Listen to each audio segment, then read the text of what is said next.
So, hey, welcome to Construction Conversations. I'm here with two guests today, Mr. Patrick Murphy and Jeremy Crumley. Welcome to the show, guys. Appreciate you joining.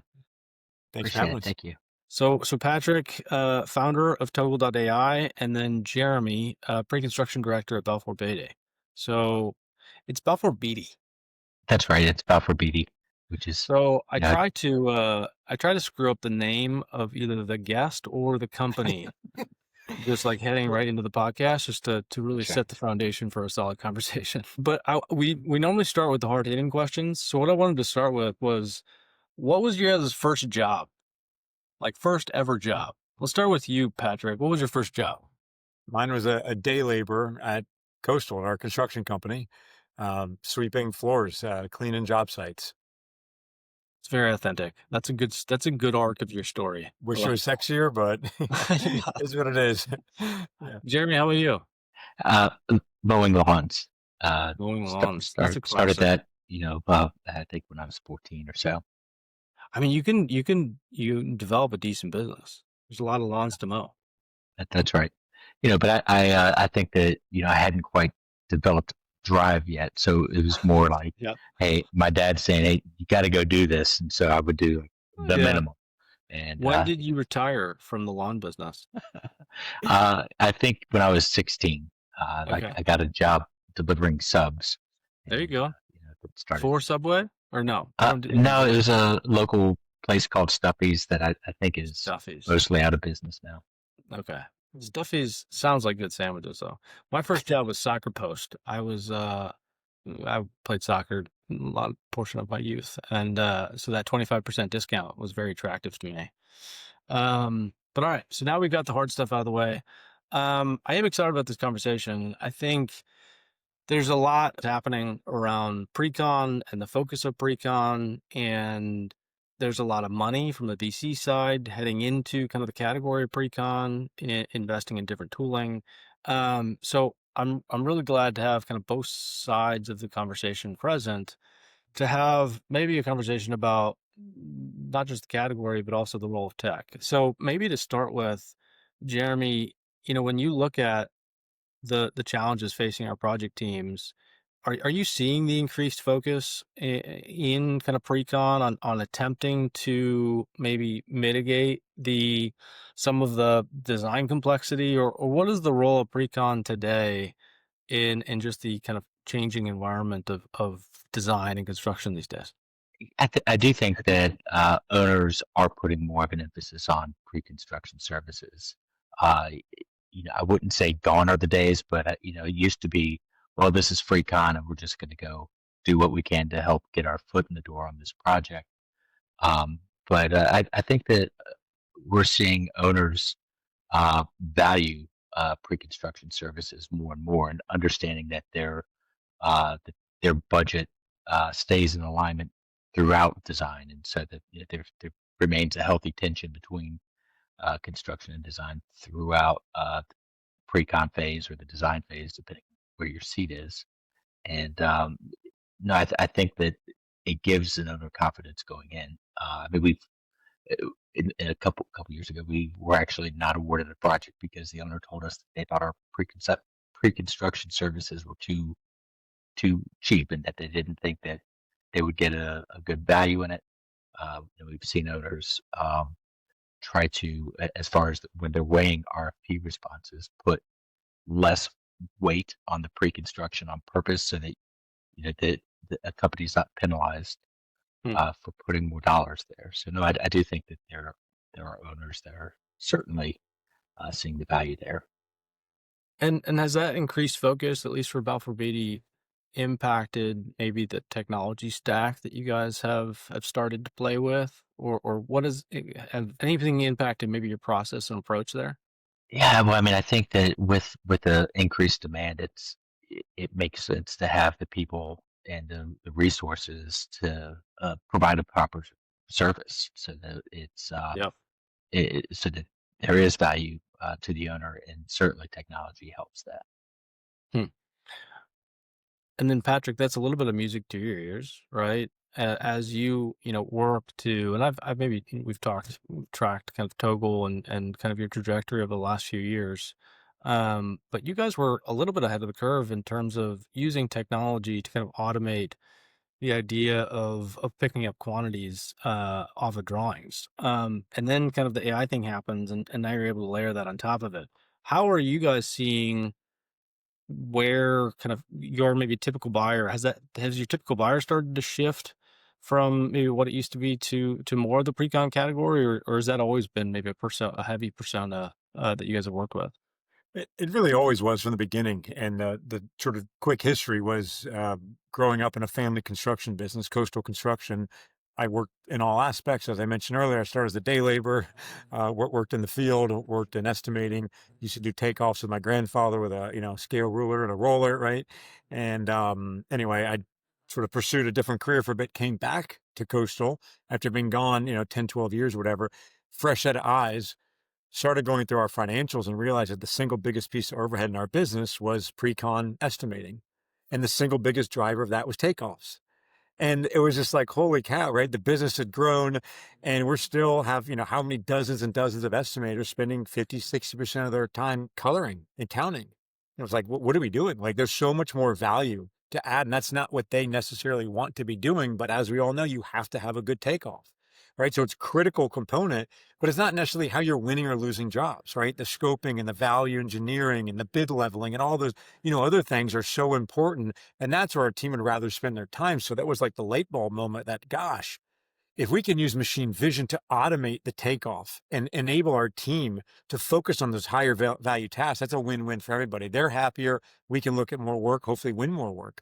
So the impetus was always very niche, using machine vision to do the takeoff. Right. So it was always targeting estimators. Sure, maybe there's some people in the field, Mm. change orders, that sort of thing that would use it, but that was a sort of secondary approach.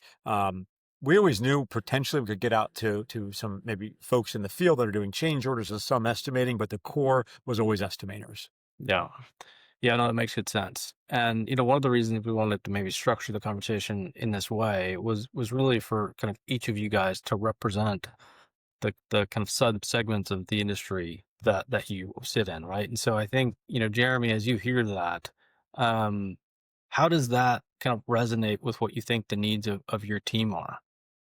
Well, I think that the need of the pre-construction manager evolves as the estimate design the design evolves as well. And so I think there's three areas where we regularly work in design build and construction management construction manager at risk, and then we do some hard bid as well.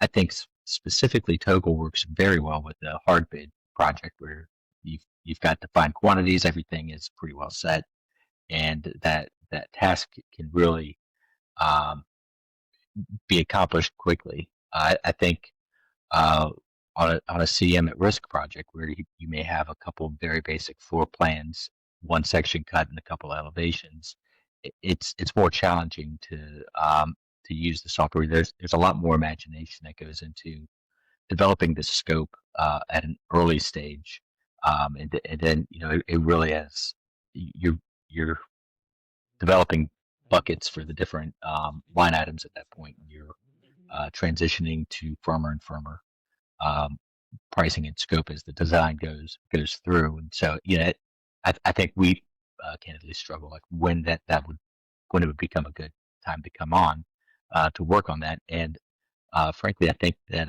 a lot of that is the design team, which is really outside of both of our realms, where we can't really tell the designer these are the critical things where we could really leverage the software earlier.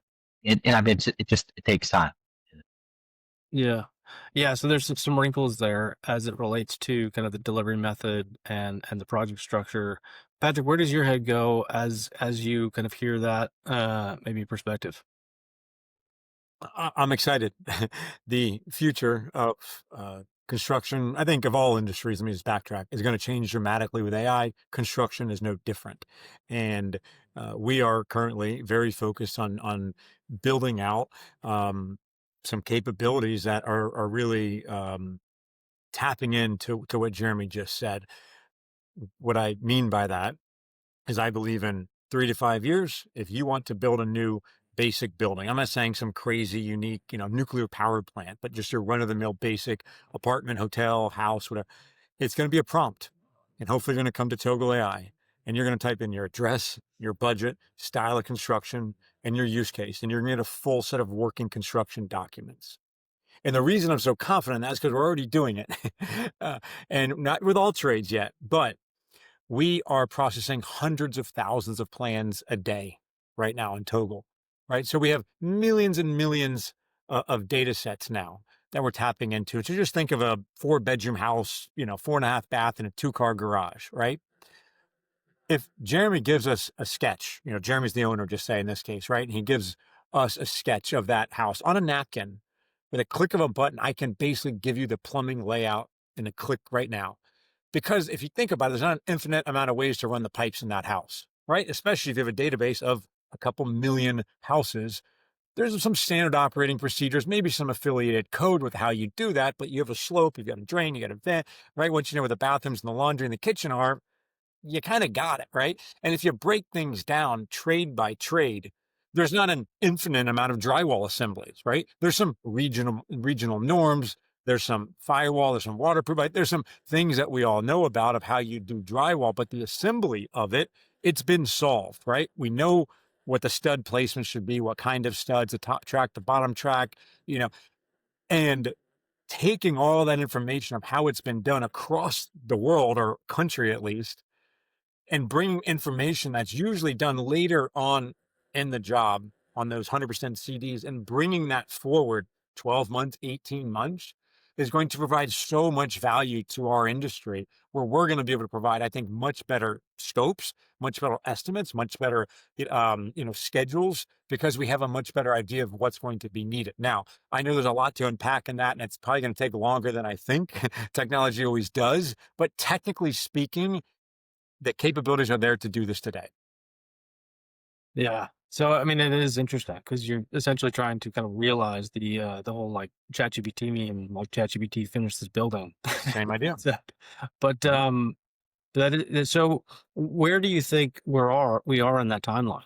Like if we're and some of this depends on, again, maybe what part of the industry initiates that movement. But where are we at in realizing that dream? Um, where are we? I don't know, early middle innings. Yeah.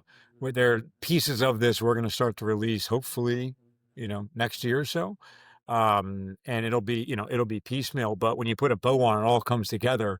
And now you can go from prompt to 100% CDs. That's transformative, right, for our industry. And now you can start to connect that to vendors, to local vendors, to pricing, right? You can start to, I think, get much more accurate information. Hmm. And this repetitive, network effect that we have, where so many people are doing the same thing over and over, I think starts to change. And it's just layers and layers of people pricing and, pushing things down, subs of subs and vendors of subs and all that, where you can start going a lot more direct to the actual material suppliers. Hmm. So maybe turning our attention back to kind of today's tech stack, Jeremy, when you look at maybe some of the money that's come into all of the tooling, attempting to support kind of the Precon category, um, has there been any kind of misconceptions or any hits? Like how is maybe Contech doing as it relates to supporting Precon? Well, I think that there are a lot of offerings that are in the marketplace right now, and a lot of what we're doing is watching to see where are the technologies that it makes sense to invest in. As Balfour Beatty, if they're going to do something, I think it's more likely that they're going to be trying to roll something out nationally, maybe look at it, test case it in office, but it'd be a significant investment. And so I think we are watching more than we are actively trying to pursue different technologies. Uh, I I would say that for us, our baseline, we use Beck's Destiny Estimator for our takeoffs. We use Bluebeam a lot, and we use some Autodesk products for our database management with our subcontractors. Um, Unfortunately, right now we still use Excel a lot, and I think that Excel is a great product, but it does not allow you to um, share information beyond that file. It's difficult to um, get to the enterprise level with data that's stored in Excel. Yeah. And I think that maybe your perspective probably represents a good majority of the folks maybe in similar seats. Patrick, what would be your message to maybe the pre-con side of the industry around like what's possible today, and not just in terms of like Toggle, but the category of pre-con tech, and then also is there value to dabbling in some of the industry agnostic tools, like whether it's Gemini or Claude or ChatGPT? Like, are there some use cases of those models for our industry that you might give advice to a pre-con director? Yes, I think all businesses, construction being no different, should start to change their whatever. I assume companies most have training programs, safety programs, right? That everyone has to do a certain amount of hours. An allocation needs to go to AI and proficiency in these tools, GPT, Gemini, whatever it is, and just getting people off the ground. Once you spend that first couple hours there, most people kind of figure it out and start to experiment. And like most technology, it's really just doing it yourself, taking the time. And I always tell my friends that aren't necessarily even tech native, just spend an hour a week, just mess around, just get an account, just start asking questions and ask it whatever, maybe you're struggling with, and see what it comes back with. And you're going to be blown away that basically anyone listening, anyone here on this call could build an AI agent and build something and get it deployed very easily. The technology, the barriers have been taken down, where you don't need a software engineering Python coding, degree anymore. Like it's literally all of us can launch a website, can launch an AI agent, can solve problems. And whatever the task is, what I think is the best use case is people that are closest to the problem. Sometimes pushing down from the CEO level is kind of the worst thing to do. It's really starting at the bottom up. Folks that are whatever niche, whatever part of the industry they're in, that are seeing the pain points, that are seeing the repetition, seeing the wasted hours, empower them of how to use these tools, and they're going to come up with ideas and solutions. Yeah. And I think companies should be incentivizing them, telling them, basically however you word it, but we're going to give you a promotion. You're going to get a raise. You're going to get a bonus. If you come up with tools using AI to bring efficiency to our business, that's what it's all about, right? So we need to be doing more of that. So yes, they should all be doing more of it, and however you promote it, good. If you have a better idea, more power to you. And I think more companies should be looking at custom tools that are taking the power of AI, but putting it in your current workflow for, say, estimating or takeoff or scoping or, whatever it might be. There's plenty of things in the field, but finding those very niche use cases, because most of them have put a lot of thought into your particular workflow and made it easier to adapt. I would also caveat that by saying in 3 to 5 years, it's going to be a very different tech stack for most companies. The sooner you get in and start to learn and understand that, the easier that adoption is going to be. And I think the delta of companies that are adopting and not is going to be, growing very quickly. And the efficiencies for businesses that are adopting AI is just going to be unsurmountable at a certain point. Yeah. Yeah, I do agree. I do agree with you there. I think that it's one of those things. If you're not staying on the leading edge, you fall behind so quickly. And if there's any opportunity, from a business standpoint to maximize any kind of profit or have any kind of leverage, it's being an early adapter. I think as you get into the bulk of it, once everybody knows how to use the technology, the advantage there is gone.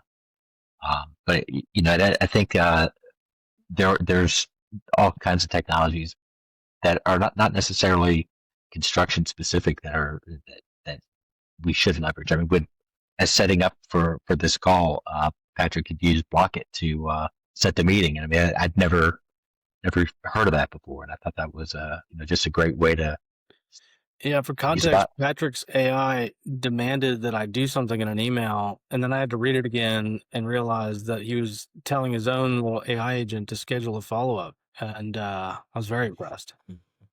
Yeah. I hope it was a good experience. I'm sure, like you all, right? Like we all have multiple calendars, a lot of things going on. Things Yeah. are moving Oh, constantly. very I mean, cool. getting this scheduled, right? There was like changes, like we Yeah. always have in life. And what I found cool about Blockit is it's 24/7, and it knows my calendar, can see your calendars often if you allow it, and can just keep things moving. So all that Yeah. inefficiency that would have been whatever half hour of our life scheduling gone, Yeah. right? You start extrapolating that to all the meetings you have, adds up. Well, and I think to your point, Jeremy, like I think we do have a window of time where, yes, companies will benefit, but smaller companies will benefit more. And like that same logic you can continue to pull the thread. Like individuals can benefit more than companies because the agility factor, right? Like there is a window of time where I think individuals have the ability to lean into these tools and different technologies, upsell themselves, level up themselves, have an outsized influence in markets and industries before maybe all the value is maybe captured by various companies, and maybe not all of it. But I think the point is, yes, to the point you're making, Patrick, try a variety of things, right? Wherever there's a challenge, enter kind of AI as a thought partner into that challenge equation, and see what happens. I do like that. What about data strategy as it relates to preparing yourself or your organization for kind of what's coming? Patrick, do you think, there's a whole kind of structured versus unstructured data kind of debate around is it important that we organize our data in a certain way because the technology is going to get to a point where it can kind of overcome unstructured data? But this is kind of like mid-cycle on a lot of our large organizations spending a lot of money developing a data strategy that would enable them for some kind of tech-enabled future. So where are you at in that equation? Is data organization a priority, or should it be? Yes, because it's more reliable, faster to get actionable information from it. The technology exists to take unstructured data and make sense of it, but there's a lot more massaging and questions around the validity of it, almost by definition, because it's unstructured. So, um, if you don't, if that's the only thing you can do is unstructured, it's probably better than nothing. Yeah. But definitely better to try to organize the data, spend some time on it, sanitize it, and then build the models slash, whatever you're trying to optimize for on that. But again, worst case, unstructured better than nothing. Jeremy, what are your thoughts around just the ability for a data organization strategy to kind of give you a different foundation as maybe a Precon group? And I'm sure you maybe employ some element of strategic thinking there, but I don't know, where does your head go as you think about data strategies? Oh, I mean, I agree. I mean, I would love to. I think getting everybody on the same page with data is it's a challenge that I don't think goes away. And so I could see there being a case for AI doing that, even just cleaning database. I'm assuming it could do that. Where I'm thinking of like just inputting a company where sometimes it's initial dot last name versus initial last name, or just three letters for the company. I mean, there becomes all this shorthand, and whoever enters in the information, I'm sure that there's a way to use AI to then go through, scrub that, and say, hey, these things look relatively similar. Do you want to bundle these so that at least your input data is clean. But from the data side, I mean, so much of what we do, I mean, we're using information, either on the pre-con or construction side, writing RFIs and change orders and documenting what's happening. And it seems like there's so much that money is being spent on this documentation, and yeah, I think it's really designed as it helps in litigation if you have the most thorough background. Uh, then you've got the greatest. You've got the best case of winning a legal case. But I mean, we're spending hundreds of thousands and millions of dollars on just developing data and tracking, which if the project goes well, in one way is a waste of your resources. So I personally would love to see where we, and I think we're pretty close to being able to do it, getting RFI answers, looking for trends in RFIs, looking for trends in change orders. Either from my perspective, it would be great to know. And when I'm working with this architect, they care more about these things, and these things they need some support on these things. Make sure that as you're estimating with them, that you're properly allocating funds for things that maybe they'll develop later on in design. I think RFIs, I think same sort of thing where there's constant requests that if we keep asking the same questions during construction, we should resolve that in pre-con and save that time for more productive work during construction. And similarly, change orders. Are there certain subcontractors that we work with that they're low, but then they change order us to death, or opposite? They get a job occasionally, but they're very clean in what they're forecasting in their estimate, and we should have a way to evaluate that. And right now, at least at Balfour Beatty, we don't have a way to really aggregate all that data and use it. Again, we spend the money putting it all together. Yeah. It's information that we invest in. It would be great to be able to use it again in harvest what we're doing every day. I think we do it some on the safety front, and but I think in pre-con there's a pre-con operations leap that we're still trying to figure out. Yeah, I mean, I think what you're pointing out is definitely an industry challenge, which is like the flow of information barely flows between project team members, let alone between the cycles of different projects, right? From pre-con to delivery to closeout to the next job. I think I was a PM for a number of years, and even documenting my own kind of lessons learned was inconsistent. I had a notepad that I would try to jot things down, and I'd use that for like scope gaps and overlaps. So every time I wrote a contract, I'd go back and I'd try and organize it by division and reference all the different ways I screwed up my last contract that I wrote.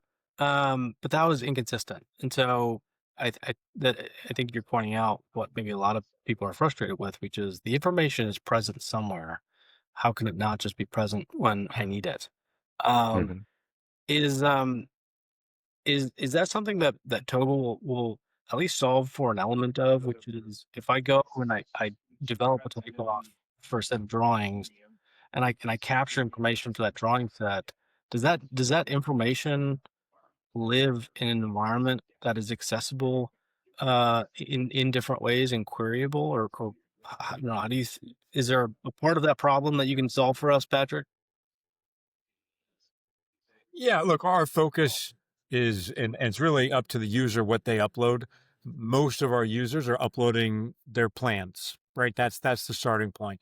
As those jobs are evolving, they're getting different versions and continuing to upload those new versions.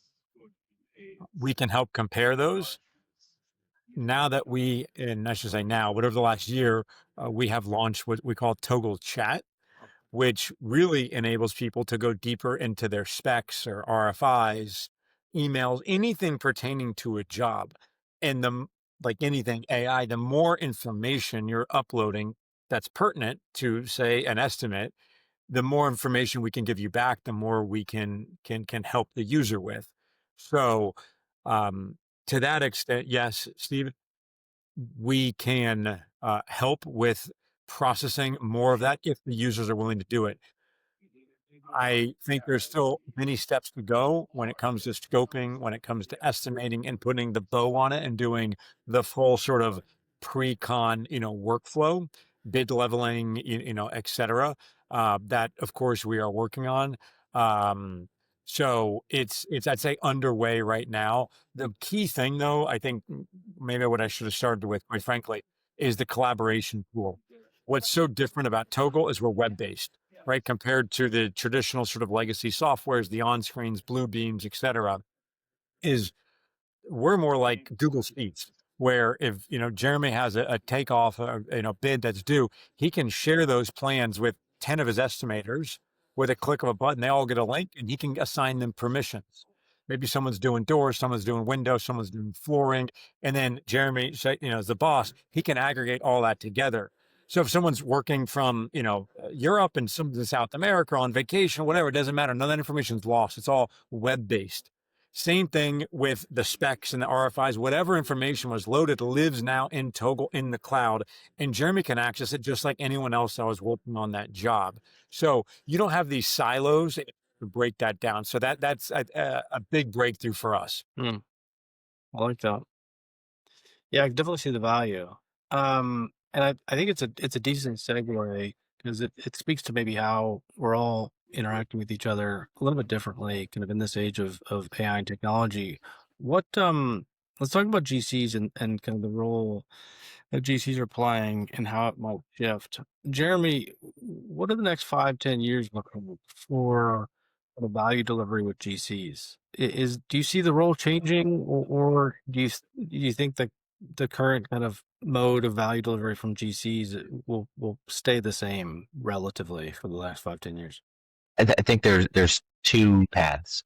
Where I think where an owner is looking for a hard bid project, they are really trying to commoditize the construction, and it becomes a product as opposed to a service.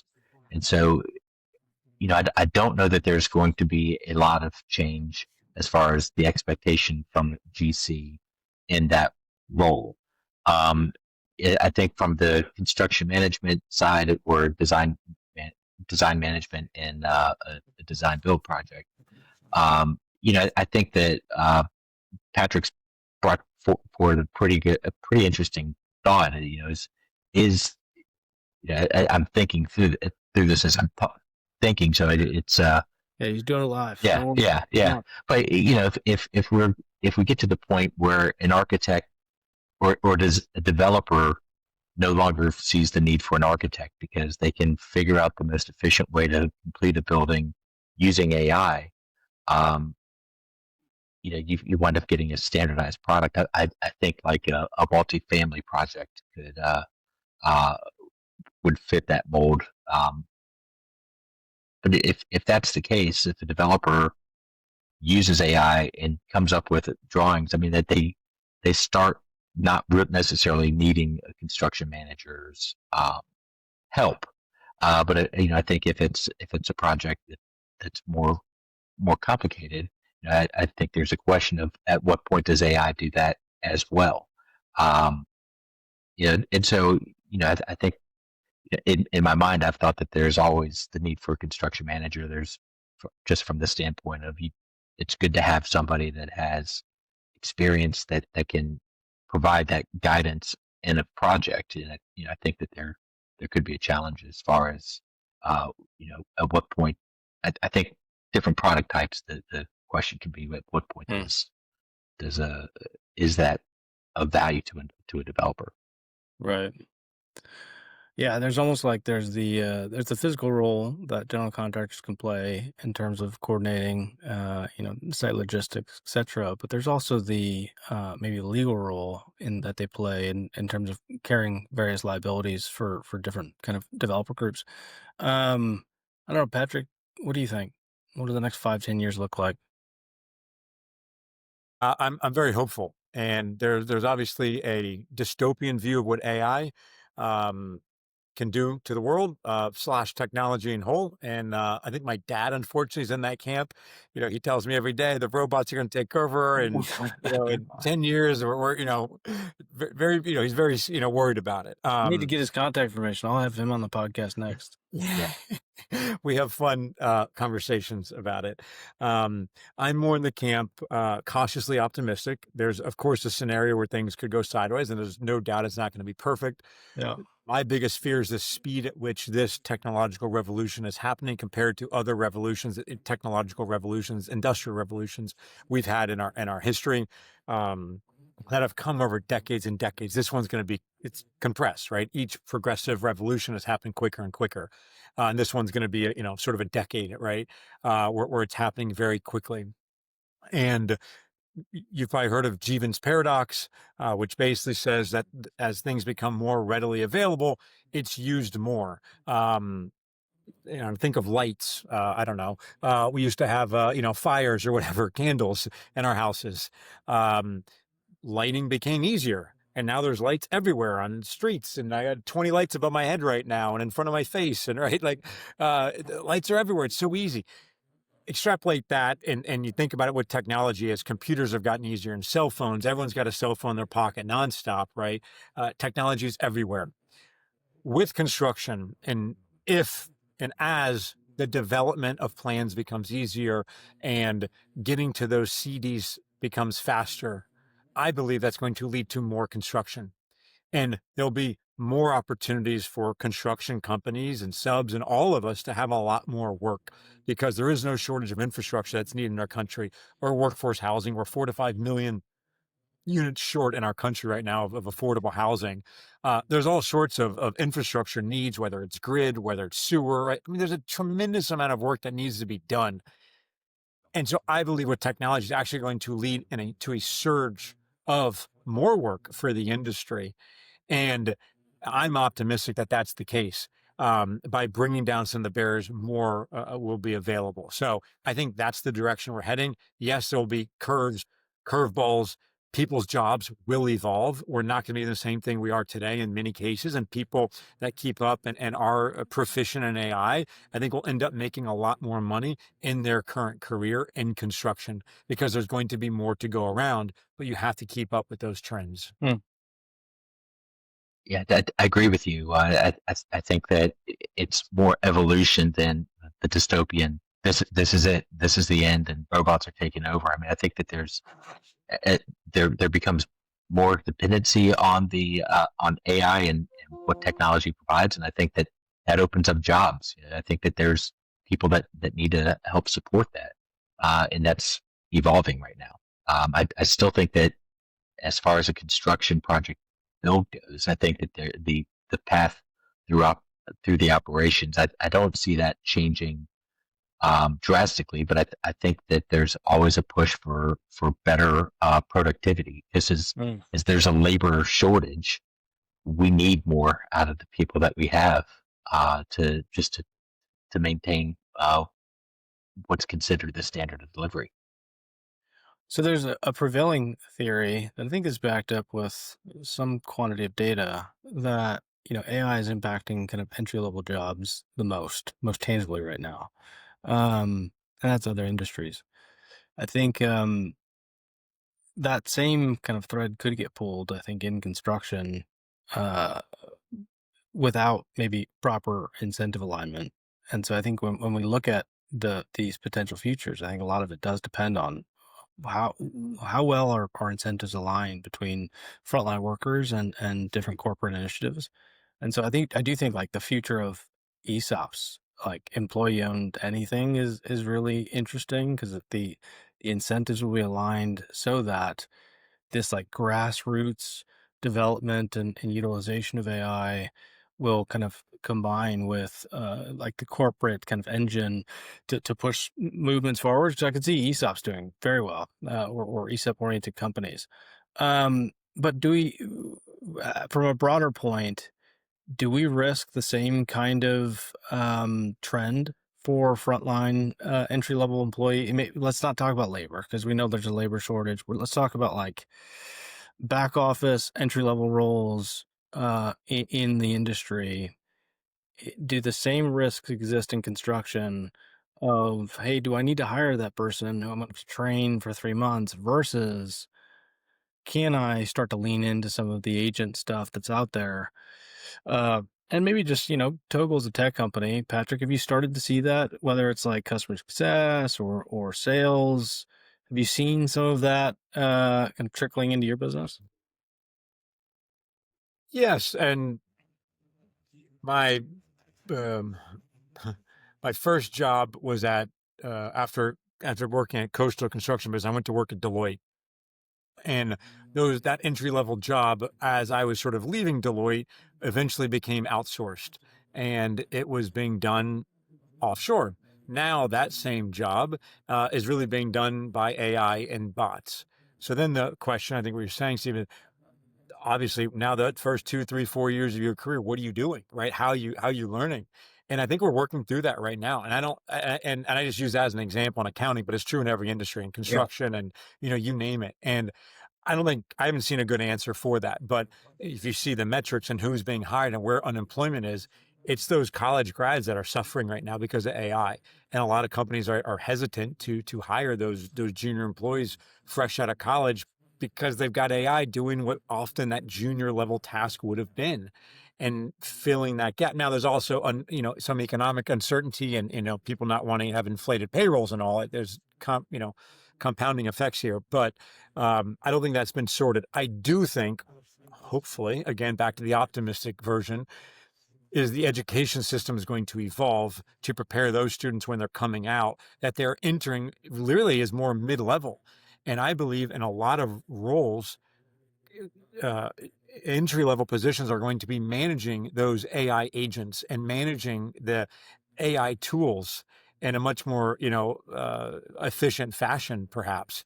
And I think many careers of the future are going to be managing, instead of just people, managing tools that otherwise would have been people, right? And agents that can do, 10x what a human could do, Mm, if that makes sense. But I think the education system hasn't evolved to that. So we're in a bit of a flux right now. yeah. I like your optimism. I'll need to come back to you when I get a little doomerish. Jeremy, what is like when you look at maybe folks coming into your pre-con department, um are you pulling from field folks like project team members? Like where do your pre-con folks come from? Yeah, it's a blend. It is we do pull people from the field, but there's also people out of school that we'll hire as well. I think traditionally people that want to go into construction want to be in the field, and so I think the more the more natural path is that people go into the field and then they take a round in pre-construction, you know, circling between field operations, project management, and pre-con. There's the three, components. And some people find that they enjoy the pre-con side more and stick around longer, and other people will rotate through. Yeah. But I think any construction professional needs some experience in all three of those early to get a taste of how the business I second comes that. together. Yeah.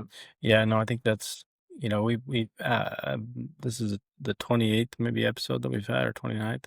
And we normally ask some version of like what's, advice to your former self, and we'll do that here in a second. But I mean, majority of the time it is like get as close to the field as possible early in your career and gain that foundation, and then leverage that elsewhere, right? Like the soft skills can be trained. You can be trained and kind of develop a skill set in other categories, but that field experience is huge. Um, so let's go into maybe talking about some advice to the next generation. You know, a large maybe group of the folks that listen to this podcast are younger. You know, first kind of 5, 7 years of their career, and so you know we've talked about AI, we've talked a little bit about tech. Um, for folks that are looking at construction, and we're in this like weird, maybe not weird, but we're in this like transition period as an industry, which is we've got a lot of tech, not all of it's very well integrated. It hasn't really, maybe in some ways, lived up to the promise of making improving the standard of living. I've worked in the field, I've worked at tech companies, not in construction. I've worked at tech companies in construction. Um, my tech jobs were much easier than my time in the field, right?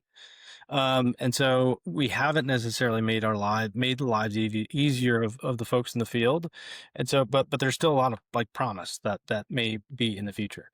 Um, what what is what's our advice to them of like, hey, lean into the technologies, lean into learning AI, um, get that field experience.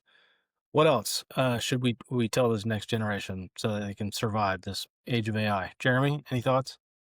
And there's a couple things that I like to tell people that are entering the workforce. Uh, One, I don't think that you can put enough value in your contacts. I think LinkedIn is a good place to, as you're making connections with people. If you're in the field working on a project, you work with somebody for a year or two, and then you stop working with them and you kind of forget about them. It's important to keep those connections because if you're staying in the industry, you know it's not that big of an industry, Mm, and the people that you know as you're growing, they're growing too, and it's I think the sooner that you add some stickiness to the contacts that you've made, the sooner you do that, the better. I think that it's just very useful to know your industry, know the people that are in it. And it may not matter for a while, but 10 years down the road, if you run into them, like I remember that working with that person, and yeah, it's that's a it's really good it's one. good. The other thing that I tell people, particularly when they're young, is just for simple math. If you look at your career, it's about 40 years, Mm, and so every year is 2.5% of your career. And so if you're not really happy, and you're like, well, I'm just going to do this till I get through this, and next thing you know, you've gone 3 or 4 years doing something that you're okay with, but not really passionate about. You just spent 10% of your career going nowhere. Find the things that you're passionate about and go after them. Time goes by quickly, and you want to maximize your career. You really need to be thinking about, where do I want to go? Am I on the path that's going to get me there mm. in 5, 10 years time? Just 'cause it just goes by so quickly. Jeremy just over here causing a wave of resignations. No, I'm hoping people are excited about what they're doing. That's right. That's right. And I think on the personal contacts and managing those, I use an app called Clay .earth, I think it is. It's like a Yep. personal CRM, and it you can integrate it with all your different kind of contacts, Google, Apple, and and then as you're interacting with folks, it allows you to just write a little note, or it'll remind you if their birthday's coming up. But that's a really good one, Jeremy. Patrick, what are Thank your you. thoughts? I agree with what you both said.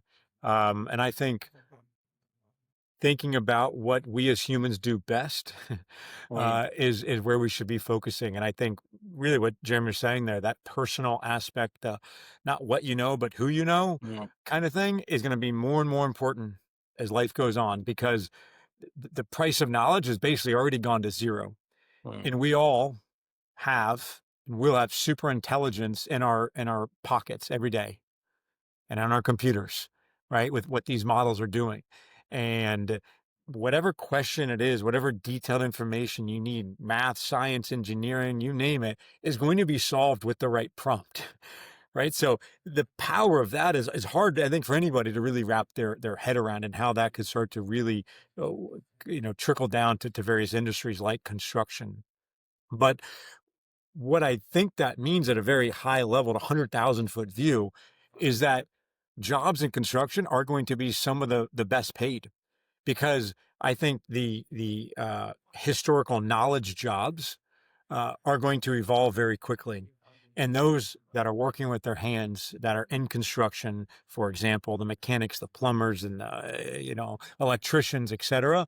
Number one, there's already a shortage of them. We all know that. I think it's 5 or 600,000. I forgot the exact number short in our country, and that number is growing fast. Um, as I think we start to build more and more in the world, as we talked about earlier, it's going to be harder and harder to get those jobs. I think they are going to start making more and more money compared to the doctors and the lawyers and the accountants that historically we grew up thinking, oh, they get, the Yeah. best paid jobs. Or I think that paradigm starts to shift a little bit Hmm. in favor of the trades in construction. And I think having the networking, having that field experience that you both discussed is two key components to succeeding in construction. I love that. That's good. Well, this has been a good chat. I appreciate you guys taking some time. So, if you're looking for AI integrated takeoffs, go by Toggle.ai. And then if you're a large owner looking to hire a very good general contractor, go head up Mr. Jeremy Crumley. Any final words before we go, guys? Exciting time for the industry. Thanks for talking about this, and your listeners. Any questions? Feel free to reach out. Let the talk about this stuff, whether it's technology, construction. My email is pem@toggle.ai, togal.ai.